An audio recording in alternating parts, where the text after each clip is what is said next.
Okay. Noah and then Elijah. Wise choice. For what? I don't remember. 14:11.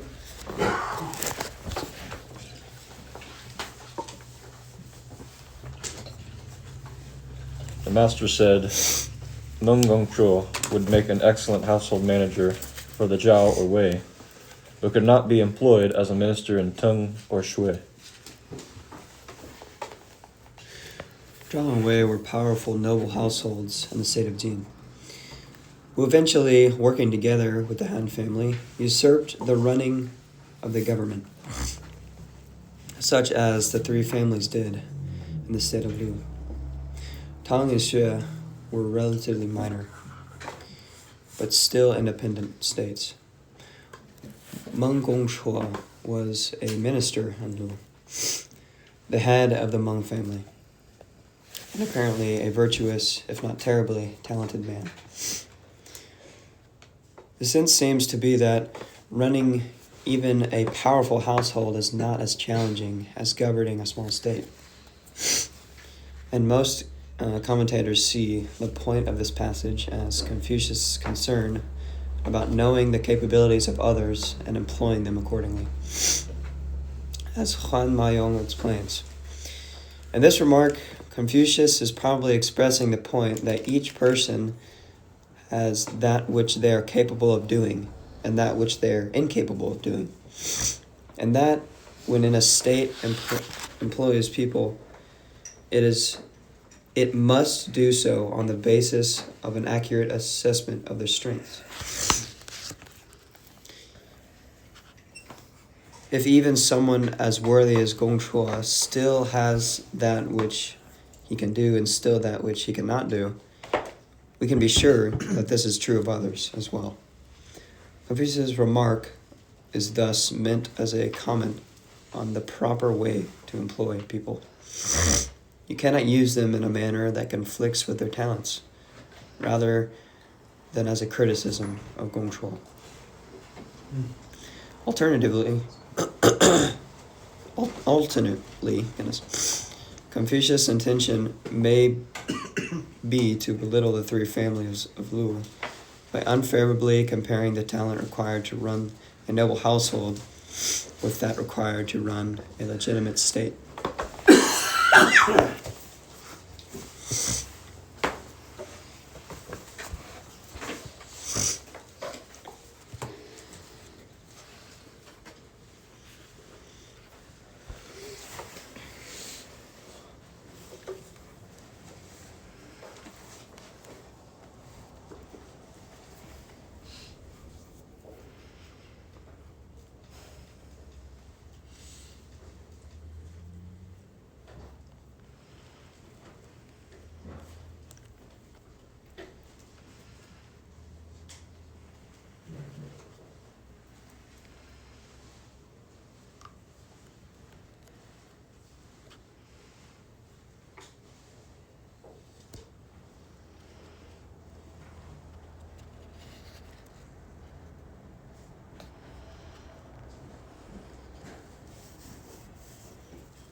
This is primarily about management, so everyone should have some idea of what they're reading here.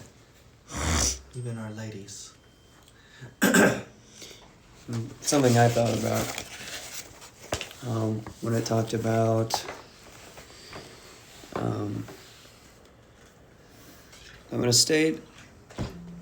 when a state employs people, it must do so on the basis of an accurate assessment of their strengths. I don't know. We work at Granny's, which is the only place we can one of the main places we can apply kind of a mindset of maybe leadership or management. I thought about earlier this year when Corbin worked to do the prep cook, and I'm not saying he couldn't I'm not saying he cannot do it. I'm just using it as an example. Like, he wasn't immediately, like, able to catch on to it. And I think we had to kind of bring him back to doing what he was doing before, which he did much better. I just kind of thought about that decision in the way of applying this to, I don't know, it's a pretty simple example, but kind of applying someone's abilities to what they will be assigned to do in a certain organization or business or something like that, and not just trying to assume or just put someone to something because maybe they want to do it or maybe they feel like they can, and if they can't, that's not going to be a wise thing to do because it's not going to go well. I don't know. That's just what that part made me think of a little bit.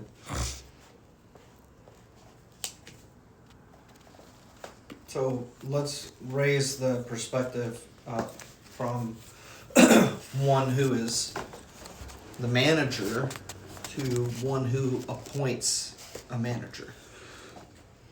Because that's more of the level of appointment that's being discussed here. So, it's fine to contextualize that within one of our businesses. Granny's is obviously the easiest one to do that with. What then would you say are the needed skills or qualifications for a manager? I'd say a main one is knowing how to do every job that there is. Okay. For grannies. Okay. For every position, I mean. And I guess Elaine can't be a manager because she doesn't know how to cook.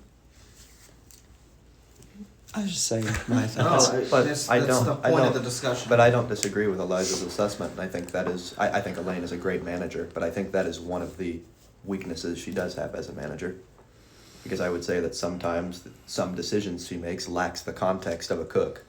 Mm-hmm. And so sometimes that can have an impact on her ability to properly manage cook-related issues. But the Well, same, that actually doesn't quite apply because I don't see that as Elaine's weakness. That can actually be part of Elaine's strength if what her true strength is knowing people, knowing how to understand and read people. yeah, I was gonna say too that there's more than one manager too, so there can be a part like you and Isaac are kind of managers in the way that cover that part, and you guys don't have much serving experience either, so it kind of covers. That's the way I've always seen it. You have a good balance in that way. But yes, I think that knowing the people is the primary skill. That's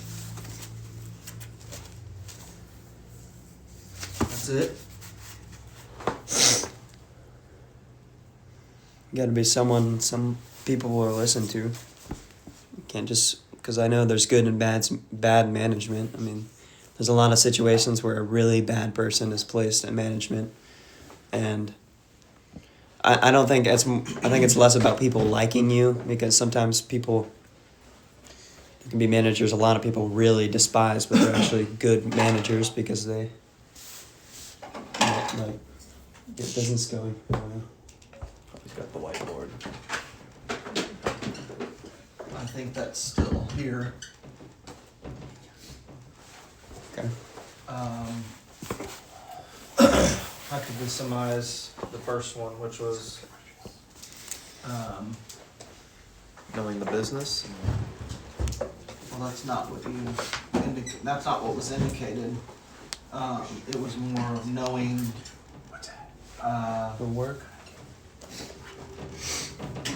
position, functions, the various, okay. I feel like you have to have a right temperament to be able to be in those type of situations. So we got this one reaffirmed several times because that's really about knowing people. Mm-hmm. I think that, and then in line, I guess, of what I was saying knowing the overall goal of the business. I would like, how's a better way to put that? I think, for instance, with Granny's, one of the more important things is the culture of that environment. And I would say, if anything, that might be one of the primary goals in general there. And I would say having a manager that's aware of the primary goals of the overall organization is important, because the certain dynamic of assigning certain people shifts and knowing what kind of culture that creates with certain people combinations is important. It does.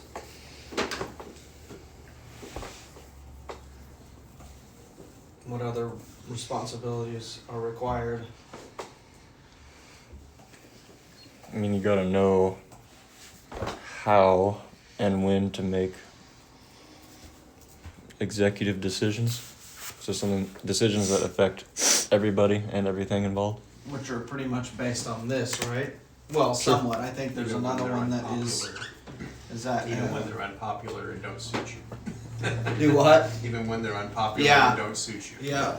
So I think that, you know, in relation to this particular business, you know, you need to understand the business financials.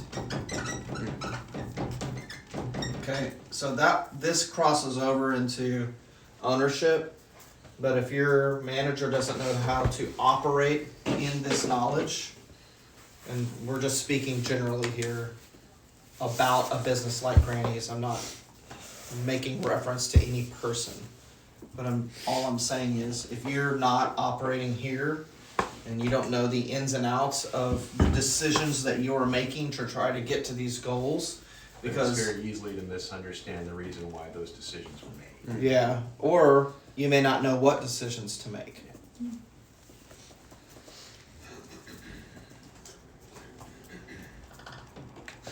What else? We obviously haven't found it yet. Here it is. Yeah, there's something he's fishing for. Huh? There's something you're trying to get, but I'm not sure. Guess I'm not a manager, so I'm not in that sphere yet. Well, I have, go ahead, Benji. yeah, I just, instead of maybe knowing people like personally, maybe knowing more of a general way of how people work in general and work together, and like how a culture works. Well, that's kind of what I meant by the goal thing. Yeah, and that kind of ties these together. Yeah. You know, where knowing people is, I agree, Benji, not just a matter of social interaction, but it's, you know, in reference to this particular Analect, this is something that you know what somebody is capable of. I think Elijah gave a good example where you can discover what someone's capable of. But so there are things that are of great consequence. So it's wise to have, for instance, someone try to be a prep cook, because that's a level up closer to the grill. But if you can't handle being a prep cook, and it's not about an incapacity on your part per se, it's a different type of skill, okay? Because there are different pressures that are related to grill-related responsibility. In the same way, I think that the individual that was mentioned would have a very difficult time being customer-facing, okay? But it doesn't make him or that person a bad person. It doesn't mean that, you know, he can't move his arms around and have dexterity and pick up a plate and go to a place and talk to people, and doesn't mean he can't do any of that. There are different things required of that. And so managers in particular, in relation to this, have to be able to make difficult decisions. You know, as John said, they have to, in particular, a manager has to make a decision that even an owner doesn't. The owner says, this is our goal, this needs to happen, then the manager needs to decide, this has to move here, this has to go away, that person has to change, this has to go here, in order to accomplish the goals or ends that we're trying to achieve in this business. It's very difficult. So, where did we start? Well, the manager needs to know how to do everything. That's actually the least of it. It's helpful because it gives them context. But as an owner manager who has not worked any position in that place, some of the changes that I've made in there have been some of the most effectual changes that the business needed for flow. But how did I make those decisions? And I'm not pushing myself as someone who did these right things. But in my communication with the original management there, my questions about how to enhance the business so that we could get to these points was, what are our primary obstacles to that? So, and what other obstacles do we already have potentially in this area and in this area? Do we need different people? Are we meeting our financial goals? Okay, why not? Is it just because nobody comes here? Or is it because every time somebody comes here, their burger looks different, tastes different, smells different, it's a different temperature, all those things, right? That's relative to this business. Or do they have a different experience with the staff every single time they come in, and you never know what's going to happen? So the manager has to be able to see those things. Okay, and the manager's more on site. And so, when I was discussing with the manager and I was asking what some of those drawbacks were, some of those things that kept us from moving in a certain direction, in the business world, those are called bottlenecks sometimes. What's holding us up, okay? We've got all this capacity potentially, but it seems like it's all coming down and barely dripping out the bottom. So that's the bottleneck. So it's narrow. It's not enough flow through for something to happen. What do we need to do? And so as that manager began to say, well, this, and then something else that we really struggle with is that. Now, those are the things that you have to have the daily operation experience. But your ideas don't require the experience. They require the knowledge of. Okay? If you're doing everything on your own, yeah, you got to have the experience, you got to have the knowledge, you got to do it all. But when you're working as a team, that's not how it works. You need to know who you're employing, what they're capable of, and whether or not they're manageable. Okay? Someone that's at the grill and up in those two main positions, which is the customer-facing position and the cooking position, everyone else is just as important, but those are unique because they have the most impact on the end result of what the cafe produces.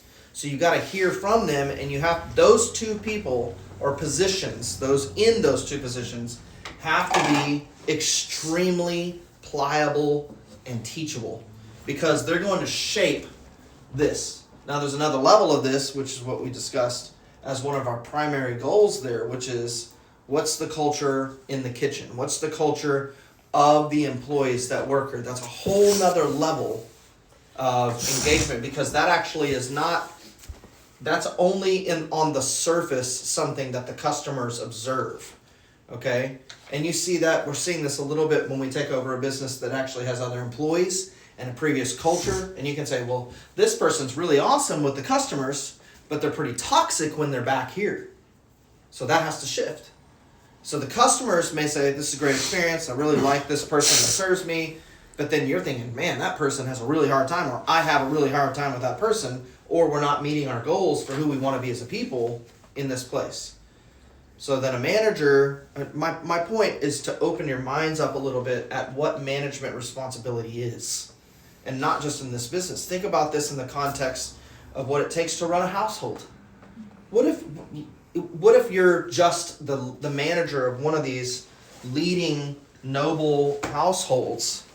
A house manager is responsible for a lot of things. They're responsible for just making the house sure the house is clean? No. They may clean the house sometimes, but more likely than not, they're responsible for making sure that those who have the task of cleaning are doing it to the standard that's required.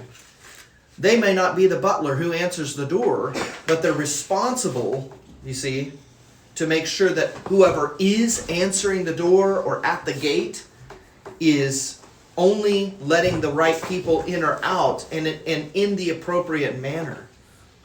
They're making sure that the borders are tight and the fences are mended, and that those who work in the vineyard are they have to have a knowledge of all those things, but they're looking over all the aspects of this estate. They look at a manager. This is a position that someone like Joseph was put in Potiphar's house. He was faithful. He was aware. He knew what he was looking at. He knew what his master wanted. He knew his master's goals. He handled his master's money. He ordered around or made appointment and gave order to the servants of the master's household. And they honored him. And he honored his master in all that he had. So Potiphar said, everything is yours. It all belongs to you. The only person that has any greater decision-making power than you in my household is me. Okay? And so, obviously, that if you look at this as a pattern, Joseph, went through Potiphar's wife, lied about him, and he was thrown in prison. He was falsely accused. In the prison, Joseph was made to be the head of the guard as a prisoner. In other words, he was responsible for managing the other prisoners. How do you think Joseph did that? Do you think that he went around punching people in the face and making them do things? Not likely. He gained their respect and their honor. And because he was honored, then the captain of the guard, or the prison captain, knew that Joseph's word carried weight with the other prisoners. So it's a system of honor. So then ultimately he comes to Pharaoh's house. Exactly the same thing. He managed everything in such a way that in one of the greatest empires that has ever ruled the planet, the ruler, the sole ruler of that empire said, you have all authority in this empire. And every throne or every seat of authority that is carried here, you're above all of it. You can make any decision you want. Your authority is only secondary to Pharaoh himself. That's a good manager. So we have a living example, and then we have prophetic examples of what Jesus says in terms of how the kingdom operates. It's governmental. There are appointments. There are responsibilities. There's stewardship. And God knows who he appoints. That's my point here. He is the greatest discerner and assessor of ability and skill that he gives grace for. He makes way for. And then he sets in place. But you guys need to be thinking, you should all be thinking along this line. Not, I'm going to do something to overachieve someone else and get over other people. No, not that. You need to be thinking about what it means to be a steward and what it means to be in the position of thinking like someone who is put in management. You should not think, this duty is my job and that's all I do. You should not think, I just work at the grill, I don't clean that spot. You shouldn't think that way. But the majority of you work that way. I'm not accusing you in an ugly way, but there are 100 things that you do at work that you see, or maybe you don't even pay attention. You don't even look because it's not your responsibility. I think one of the things, too, if you don't mind, just to say something, the nature about the culture that we are entering into is not to succumb and submit to your personal preferences. They are just designed to come against many of those things. And sometimes, things are arranged in such a way by circumstance, by our Lord in that environment to challenge your perceptions, to challenge your personal preferences and what suits you. And and oftentimes it's not about designing the culture so everybody works well together and we're all happy and all that. That's not the way this works. The culture is designed to deal with those things that cause us not to be able to work together in a way and to deal with those aspects and to bring them out, expose them, and then introspectively, hopefully repent from some of those things and be changed by them. So remember, that's kind of the nature of this as well. So Mm-hmm. Indeed. So, as the ancient wisdom indicates, manage your own life, manage your own household, manage your own sphere of relationships, manage your own community. It's a growing, but you can't do it unless you start within. And it's very easy in the season of life that you guys are in to just kind of coast through a little bit. But you have the potential of developing the way that you think. So, I coasted through, that's why through that season of my life, mostly. Very unaware and ignorant and stupid about those things. And that's why I wanted to have the class on finances and other things. You don't need to be stupid. It's not about money. It's about stewardship of your life. Stewardship of your time. And like I mentioned last week, this is one of the biggest robbers of your time. Period. Unarguably. Unarguably. It will hinder you. The things that you spend your time on here rob you of good stewardship.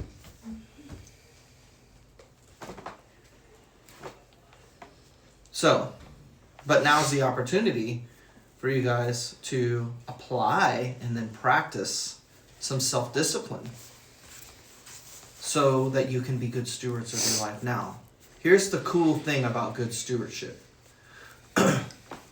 The longer it has to grow, the greater capacity it has over time. So it's like, I don't know if you guys paid much attention to the various graph comparisons and stuff that Wes gave related to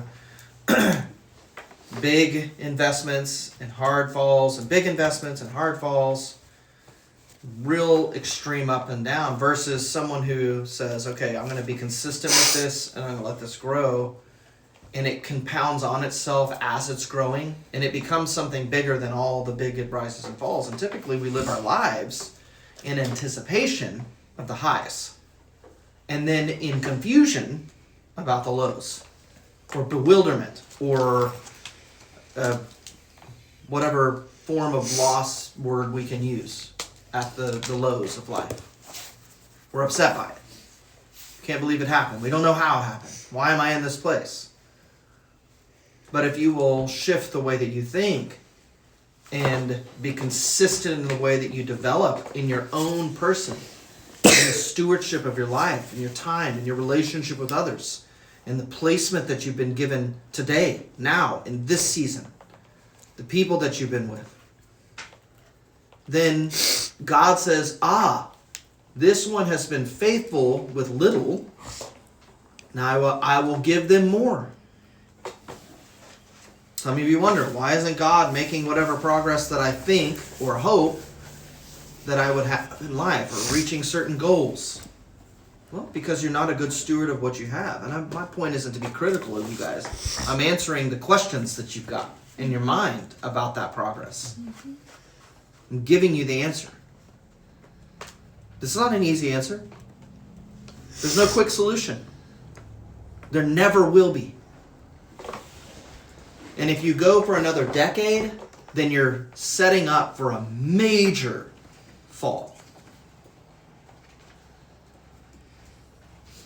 I had to learn that way. You shouldn't have to learn that way.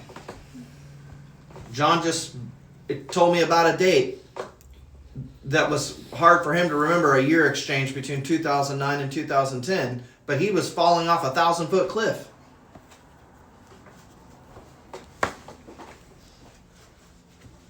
And it wasn't necessarily because he did everything wrong. From a practical standpoint, previous to that, John was quite successful. But God wanted to undermine his wisdom.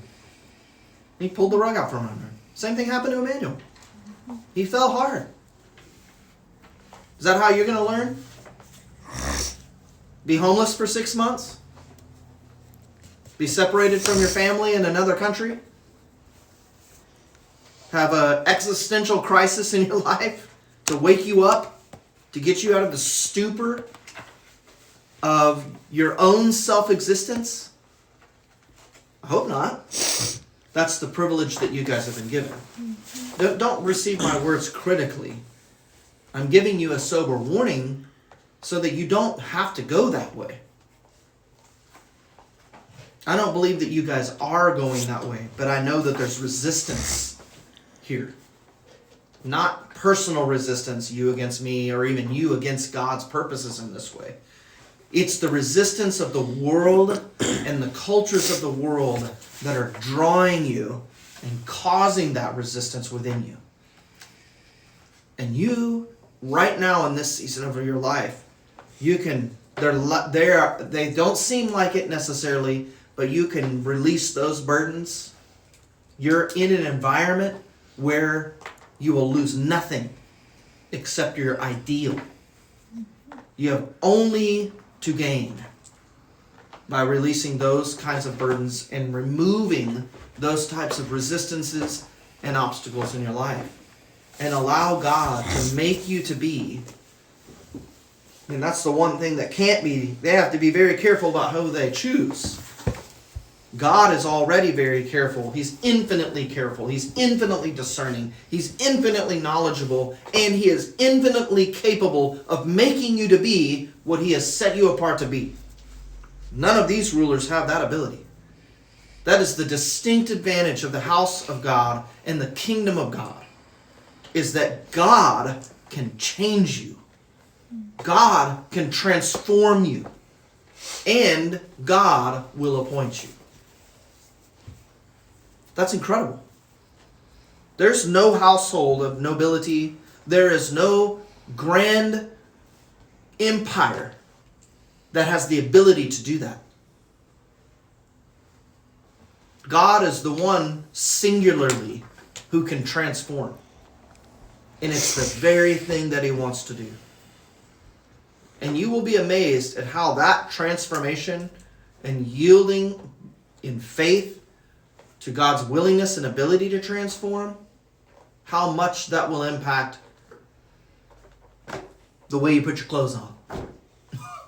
The most practical thing. What you choose to eat. What you choose to set your eyes on. Who you choose to befriend. Where you choose to go, how you work where you are, it will change everything in you. And that's huge. That's big change. It's incredible change. That will literally take you from a lower form of life to a greater form of life. From one glory to another. A greater glory. A greater position. A greater capacity, a greater responsibility. And it will enable you to be wise in those decisions.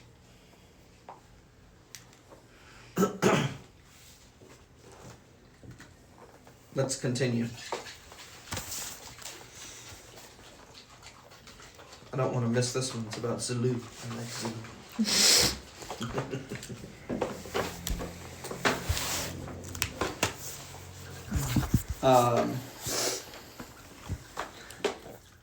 Okay. Naomi and Esther. The Zeisters. It's okay. Yeah. Zulu. Do that one. Zulu asked about the complete person. The master said, take a person as wise as 张无照 Zhang Wuchao, as a free of desire as 公绰 Hong Chua, as courageous as 庄子庄子. Guanza of climate, Yeah. and as accomplished in the arts of run. And then, how do you say that? Acculturate. Acculturate them by the means of ritual and music. Such a man might be called a complete person. He continued. But must a complete person today be exactly like this? When seeing a chance for profit, he thinks of what is right. When confronting danger, he is ready to take his life into his own hands. When enduring an extended period of hardship, he does not forget what he had professed in more fortunate times. Such a man might also be called a complete person.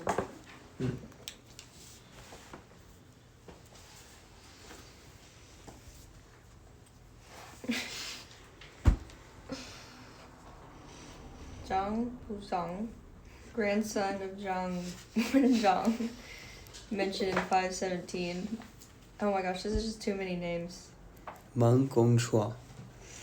Meng Gongcha were both respected officials in Lu.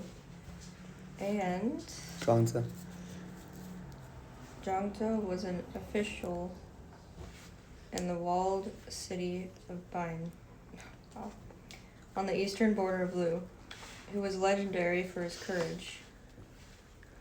For Ran Ji, as master of the culture arts, see 6.8. The point here is that only the possession of all these virtues allows one to merit the description, complete or perfect person. Just as the gentleman who possesses the overarching virtue of goodness is often presented as having a number of the lesser virtues in their proper proportions. Confucius' qualification in the second paragraph seems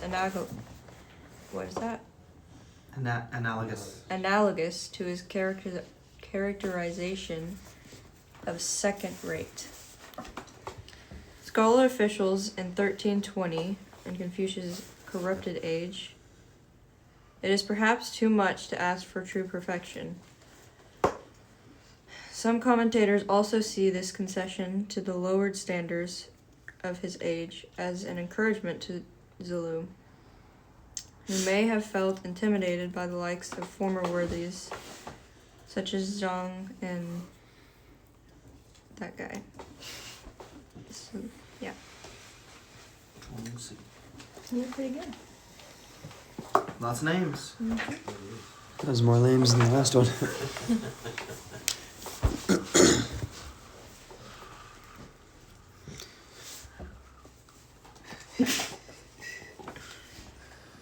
What might be a synonym here for complete? Mature. Okay. Because that's what they're correlating to with Changren here. Because it's similar to the word Changshu, which means mature. Those are two other words which it mentions one of them. Perfect. Perfect is one, and then it talks about another.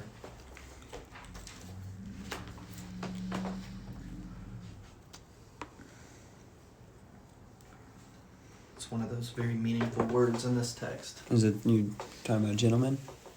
Or good. Goodness. Goodness. What it is to be good.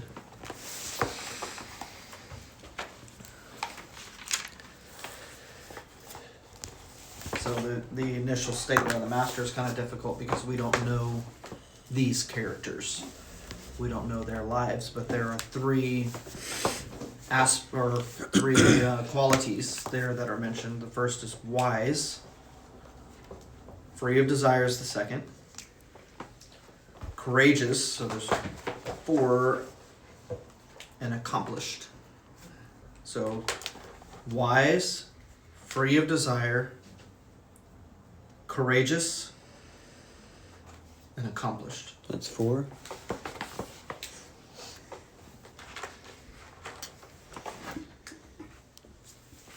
and then bringing them together by means of ritual and music.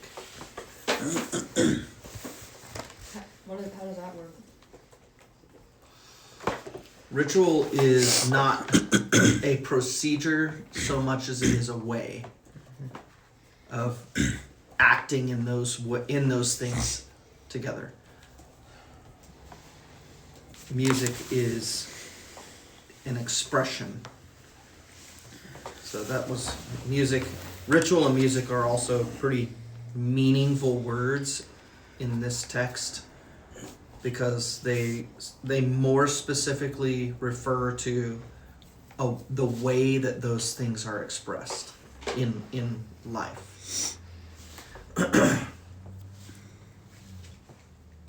But the second example that he gives expands. So if you keep those four in mind, wise, free of desire, courageous, and accomplished, what do you think? Wise wisdom, I think we have some idea of what that means. Free of desire is really reference to selfish desire to do things according to your own ends. Okay? So in order to not do things according to your own ends, you need to have a broader view and vision of what is better for the whole. And that's somewhat overlapping and correlated with what true wisdom is as well. Courageous, I think, is evident. But what do you think about accomplished?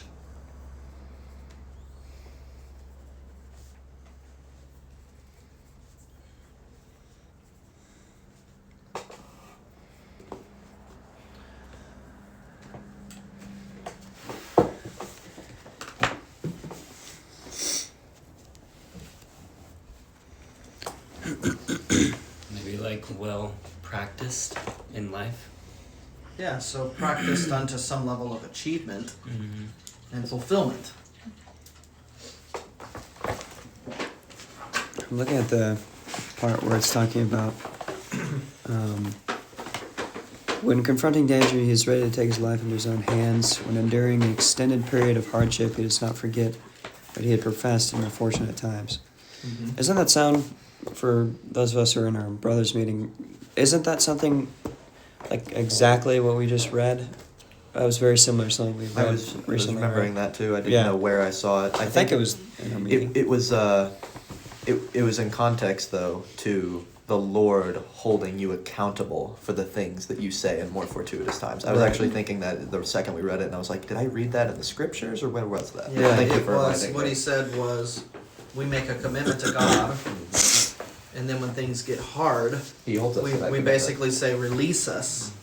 And in that time, because he knows what he is bringing us into, He will not. he ignores that cry and holds fast to the commitment and the promise that you made to him. I remember being very thankful for that verse. Like, oh, okay, good. Someone's gonna keep me tethered here.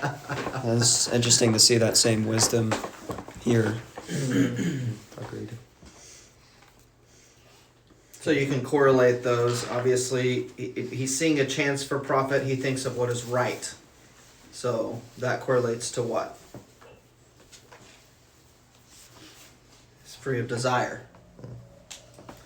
When confronting danger, he's ready to take his life into his own hands. What's that? Courage. Yeah.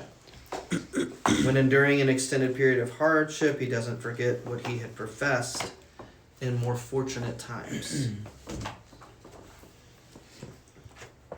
That's accomplished.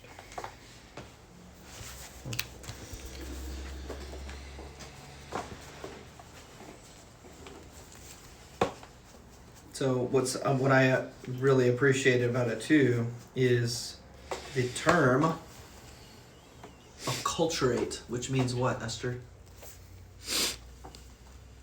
I don't know what that means. Look at the word and give me your best understanding of it. Acculturate. It's on page 158 in the second paragraph, or first paragraph, third line down, fourth line down. Does it mean to make a part of your life, or kind of like what's the root Start word in there? practice culture Yeah. to practice Yeah. in your life, I guess. So to put it into context as a practice of a way of life, culture, and so that is kind of the basis for, in the terminology of this book and in the deeper meanings of ritual and music, those things were the foundations of the culture of ancient wisdom, how those things were practiced. I think a good way to see acculturation is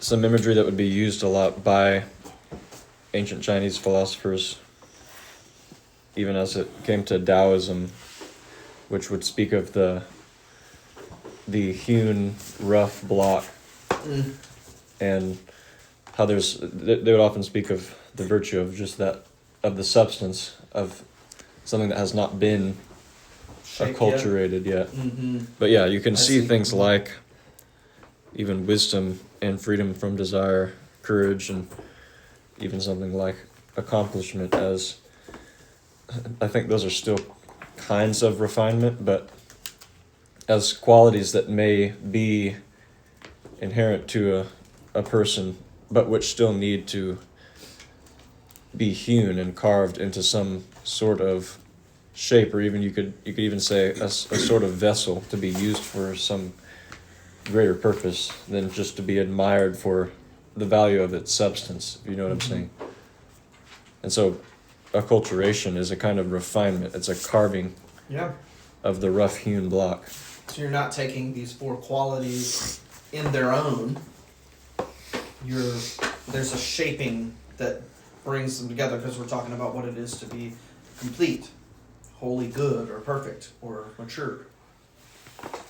It's not just one of those things. So he would not consider, the master would not necessarily consider any one of those individuals to be complete. But he is taking a particular quality as an example and saying these have to be shaped together.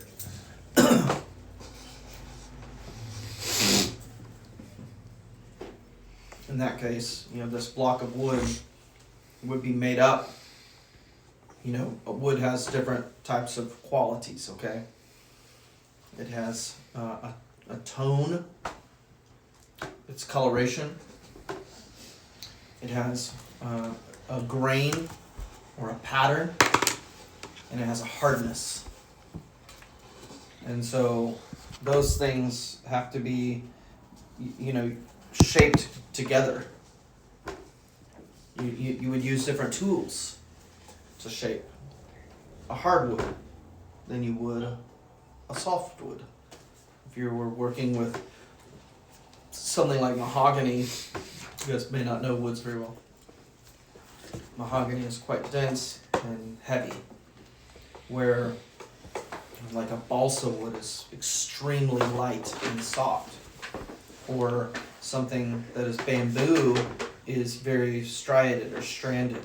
It's hard. Bamboo's considered a wood?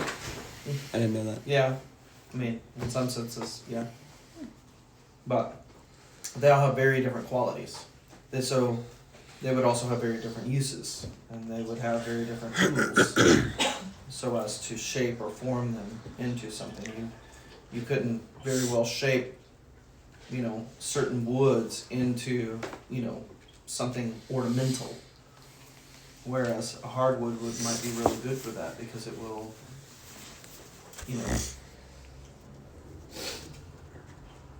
it will hold its shape better. Anyway, just using some example there. An interesting thing to think about when it comes to being carved, and this is what can make something like the discipline of the Lord even difficult for an individual. If we would like to equate somewhat the discipline of the Lord to a kind of acculturation or refinement, because we're being disciplined into a way of life, right? Into a culture, a way of thinking, doing relationships, whatever. I think the more you are aware of the value of your native substance, the more difficult it will be for you to be disciplined. Because in the carving, there's a lot that's being taken off of you that you held valuable because you're being Yeah. shaped into something. And so that's not like an encouragement to know ourselves and the value of ourselves less, but hold that loosely because it is going to be loosened from you because God knows and has in mind the shape he wants you to take, the use he will mold you to have the capacity to be used for, and that will require a lot of that unnecessary material, as valuable as you thought it was, to be I had a hacked off of you. conversation exactly like that with my mom, and I mentioned it scantly to Benji as well. I can talk about it later if anybody's interested. It's weird to word out loud because it sounds wrong at first, but I'm just agreeing with what you're saying because I've had a very similar conversation.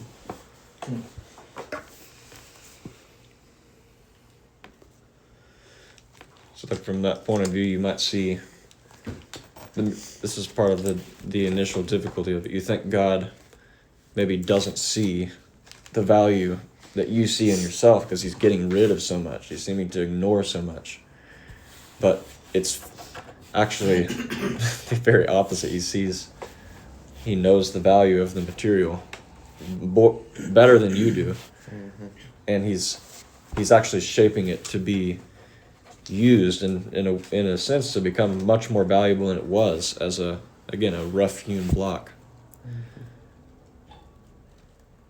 So it always comes from ignorance of the fuller view that God always has that causes us to be upset about things or to resist things that we shouldn't. Yeah, I have real lived of exactly what you're saying with that. I thankfully haven't really resisted it, but a really easy example is discipline for me.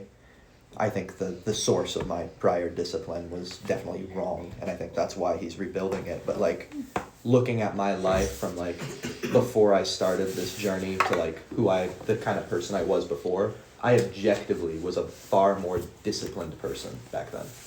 I had a very regimented exercise schedule. I had cold showers every single night.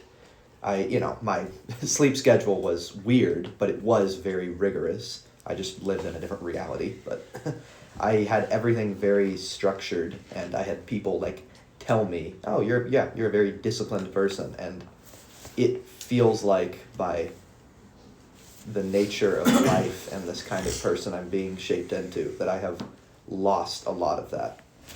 And that was something that really bothered me beginning with, but I think that I am starting to see the value in, because in all those areas that he has cut down, I'm starting to see a different thing being built up. I'm not quite sure what, but I have noticed that he has very intentionally, all the good things I can say that he has erased about me, I can now see why he has cut them, because their source is not quite as innocent and good as I initially had thought. And I think I'm starting to learn in that light discipline in a new way, especially with this season that you are encouraging us in, just with a lot of different things like, fasting and phones and whatnot.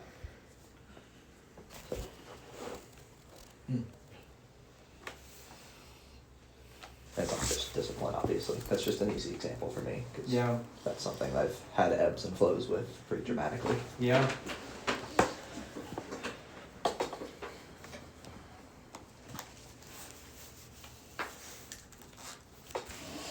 Matt, I see you online. You have anything to share?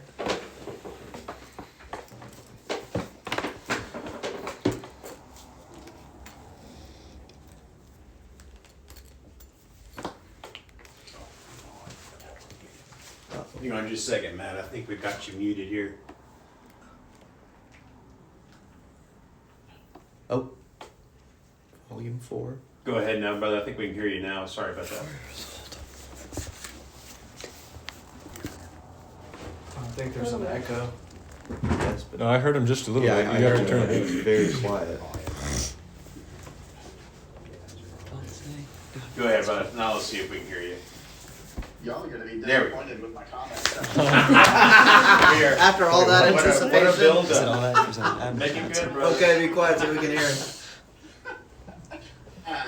Jaden, yeah, I mean, I certainly agree with what you are saying, and I've come to self-discipline right really late in life, and remembering kind of the realization of those in the military are very, very self-disciplined, right? Well, that's obviously not what God is calling us to, right? So discipline, while self-discipline is important, the discipline of the Lord looks like something different, right? And Noah, when you were talking kind of about the unhewn, nature of things, the word that kept coming in my mind was potential, right?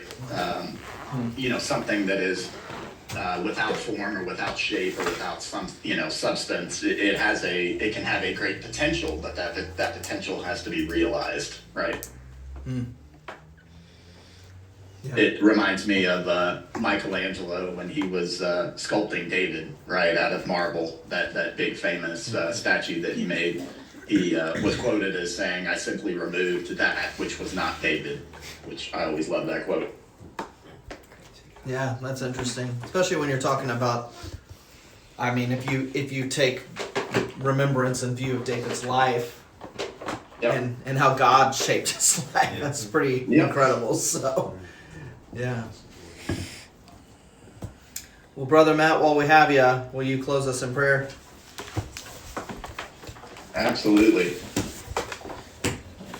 Lord, as I kind of sit from afar and observe this conversation and these young hearts, Father, I'm just full of thankfulness, God, for the work you are doing in these young people's lives, God, that you are truly bringing forth more of yourself, Lord, into the world and bringing forth a new way to live, Father, this way of life that you are calling us into and that you yourself are bringing forth. And we give you honor, we give you praise for the work that you're doing in these lives, God.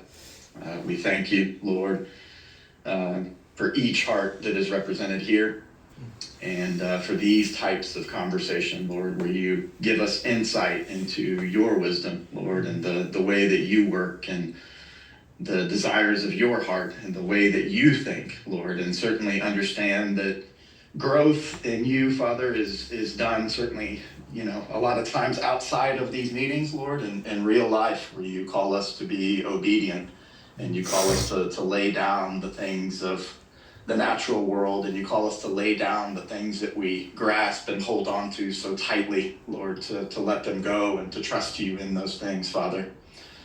Lord, again, I thank you for these people. I lift them up for the rest of the day, Lord, and we thank you, Lord. Amen. Amen. Thank you, brother. All right, well, we'll close there.